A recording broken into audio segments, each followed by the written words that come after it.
Assalamualaikum warahmatullahi wabarakatuh. Nama saya Sita Mutia. Waalaikumsalam.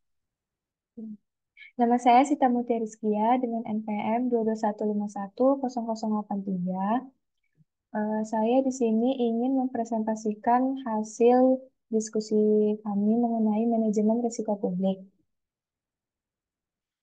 Yang pertama ada PT Indofood Sukses Makmur Tbk. PT Indofood Sukses Makmur Tbk merupakan produsen berbagai jenis makanan dan minuman yang bermarkas di Jakarta, Indonesia. Perusahaan ini didirikan pada tanggal 14 Agustus 1990 oleh Sudono Salim dengan PT Panganjaya Inti Kusuma yang pada tanggal 5 Februari 1994 menjadi Indofood Sukses Makmur.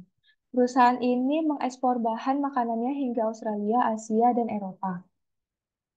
Dalam beberapa dekade ini, PT Indofood Sukses Makmur Tbk telah bertransformasi menjadi sebuah perusahaan total food solution dengan kegiatan operasional yang mencakup seluruh tahapan proses produksi makanan, mulai dari produksi dan pengolahan bahan baku hingga menjadi produk akhir yang bersedia di rak para pedagang eceran. Seperti halnya perusahaan lain, PT Indofood juga menghadapi berbagai risiko yang mengancam keberlangsungan perusahaan. Semakin besar sebuah perusahaan, maka akan semakin banyak pula risiko yang akan dihadapinya. Risiko yang mungkin dihadapi perusahaan dapat disebabkan oleh kondisi ekonomi, politik, kondisi industri, lingkungan usaha, dan sosial, serta kondisi dalam negeri tempat di mana Indofood melakukan kegiatan usaha utamanya. PT Indofood Mahfud Tbk dapat saja menghadapi berbagai macam risiko, misalnya terjadi kebakaran atau pencarian aset seperti pencurian persediaan. Sedangkan jenis risiko lainnya adalah risiko yang bersifat spekulatif dapat meliputi variabilitasi dari biaya input lainnya ada harga jual permintaan, kemudian dapat juga meliputi kemampuan menjual produk baru dan mengembangkan produk yang sudah ada dan tingkat nilai tukar rupiah terhadap dolar. Selanjutnya itu ada visi, misi, strategi perusahaan PT Indofood Sukamakmur Tbk.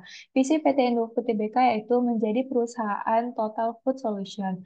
Dan misi PT Indofood Tbk-nya yaitu satu, senantiasa meningkatkan kompetisi karyawan, proses produksi, dan teknologi. Dua, menyediakan produk yang berkualitas tinggi, inovatif, dengan harga terjangkau yang merupakan pilihan pelanggan. Yang ketiga, memastikan ketersediaan produk bagi pelanggan domestik maupun internasional. Keempat, memberikan kontribusi dalam peningkatan kualitas hidup bangsa Indonesia, khususnya dalam bidang nutrisi. Dan yang terakhir, meningkatkan stakeholder value secara berkesinambungan. Strategi perusahaan yaitu menjalin kerjasama dengan bahan baku untuk meningkatkan kualitas produk ya, dan meningkatkan distribusi produk-produk. Adapun identifikasi risiko perusahaan yang terdiri dari satu, risiko keamanan pangan. Risiko keamanan pangan sebagai produsen makanan olahan dalam kemasan dan memiliki konsumen dari segala usia. Usia perseroan menghadapi risiko yang berhubungan dengan keamanan produk barang jadi yang dipasarkan. Walaupun perseroan telah memperhatikan faktor higienis makanan dan memastikan bahwa bahan baku yang dipergunakan telah sesuai dengan yang ditetapkan oleh instansi yang berwenang dan memenuhi persyaratan untuk memperoleh sertifikat halal, namun tidak tertutup kemungkinan bahwa produk makanan tersebut dapat tercemar atau terkena isu negatif lainnya. Yang kedua yaitu ada risiko fluktuasi harga bahan baku dan komoditas, yang dimana yaitu dipengaruhi oleh harga bahan baku di pasar internasional, terutama gandum yang digunakan untuk memproduksi tepung terigu grup Bogasari dan bahan baku lainnya yang diimpor seperti SMP dan resin atau bahan baku untuk pembuatan kemasan. Yang ketiga yaitu ada risiko peningkatan kompetisi pada segmen usaha, yang dimana sebagian besar produk perseroan menghadapi kompetisi baik dari perusahaan lokal maupun internasional. Tidak dapat dipastikan bahwa kompetitor tidak akan mengoptimalkan upaya dalam berkompetisi untuk meningkatkan pangsa pasarnya atau tidak akan tambahan pesaing domestik maupun asing yang memasuki pasar di mana perseroan beroperasi. Dan yang keempat ada risiko suksesi dan keterampilan tenaga kerja.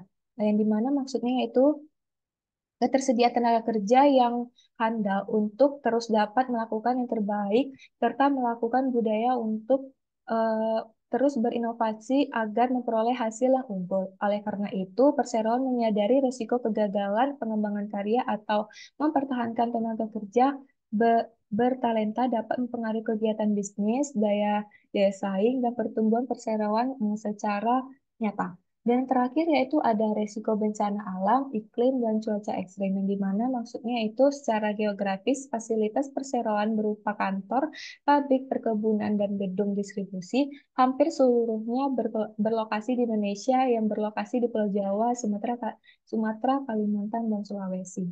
Kota Indonesia berada di zona pertemuan yang tiga lempeng bumi utama yang berpotensi mengalami gempa bumi, tsunami, gelombang laut, dan letusan gunung berapi. Hal ini dapat terjadi di luar kendali perseroan dan dapat membahayakan keselamatan karyawan, merusak fasilitas, dan mengganggu jalur distribusi. Walaupun risiko ini tidak berdampak negatif secara langsung terhadap kegiatan usaha perseroan di masa lampau, tetapi bencana tersebut dapat berdampak negatif terhadap keadaan ekonomi Indonesia pada umumnya, yang secara tidak langsung akan berdampak juga terhadap perseroan. Lalu berikutnya ada analisis risiko perusahaan. Tujuan dari analisis risiko adalah untuk membedakan risiko minor yang dapat diterima dari risiko mayor dan untuk menyediakan data untuk membantu evaluasi dan penanganan risiko.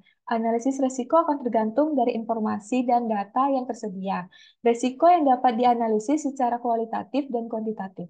Risiko yang dianalisis secara kuantitatif adalah risiko keuangan dengan menggunakan perhitungan rasio keuangan. Perhitungan rasio ini dilakukan dari data laporan keuangan PT Indofood Sukses Makmur Tbk sejak tahun 2011 sampai tahun 2013. Beberapa rasio yang sudah dianalisis adalah rasio likuiditas, rasio leverage, dan rasio probabilitas. Dan yang terakhir ada tabel identifikasi risiko dalam manajemen risiko pabrik PT Indofood Sukamakmur. Yang pertama yaitu resiko keselamatan pangan, terjadi probabilitasnya tinggi, dampaknya itu keracunan, makanan, kematian, kerusakan reputasi. Klasifikasinya strategi tinggi, strategi mitasinya Strategi mitigasinya melakukan pelatihan kepada karyawan tentang keamanan pangan, meningkatkan komunitas dengan konsumen tentang produk lokal, memperkuat program pengendalian mutu makanan. Yang kedua ada pencemaran lingkungan, probabilitasnya itu sedang, dampaknya itu pencemaran air, udara, dan tanah, kerusakan ekosistem. Lalu klasifikasinya yaitu sedang. Strategi mitigasinya yaitu mengimplementasikan program pengelolaan limbah yang efektif, menggunakan teknologi ramah lingkungan, menggunakan edukasi kepada masyarakat tentang pentingnya menjaga lingkungan. Yang ketiga ada resiko pelanggaran hak. Probabilitasnya itu sedang. Dampaknya yaitu ketidakpuasan konsumen, tuntutan hukum, kerusakan reputasi, klasifikasinya sedang.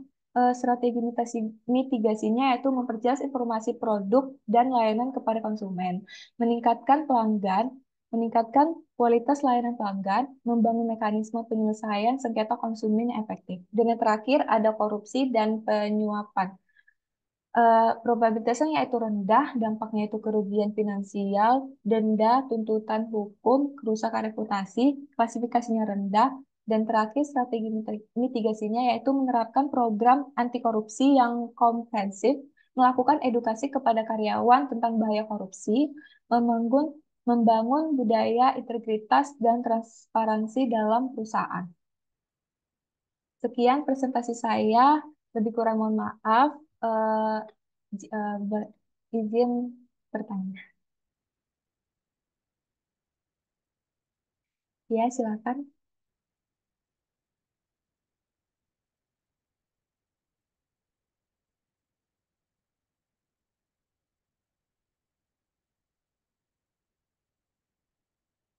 Ada yang ingin bertanya?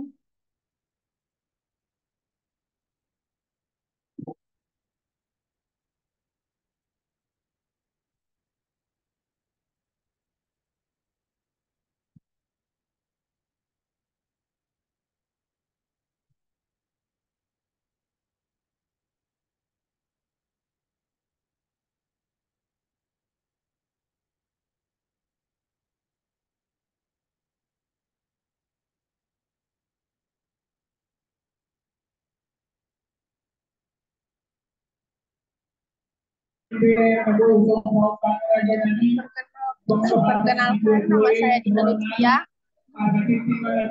Saya izin bertanya, bagaimana PT Indofood mengelola resiko publik? Oke, Terima kasih. baik sama-sama. Pertanyaannya itu bagaimana PT Indofood mengelola risiko tadi? PT Indofood memiliki tim manajemen risiko publik yang bertanggung jawab untuk mengembangkan dan menerapkan strategi manajemen risiko publik. Tim ini tim ini bekerja sama dengan berbagai departemen di seluruh perusahaan untuk mengidentifikasi, menilai, dan mengelola risiko. Apakah bisa diterima?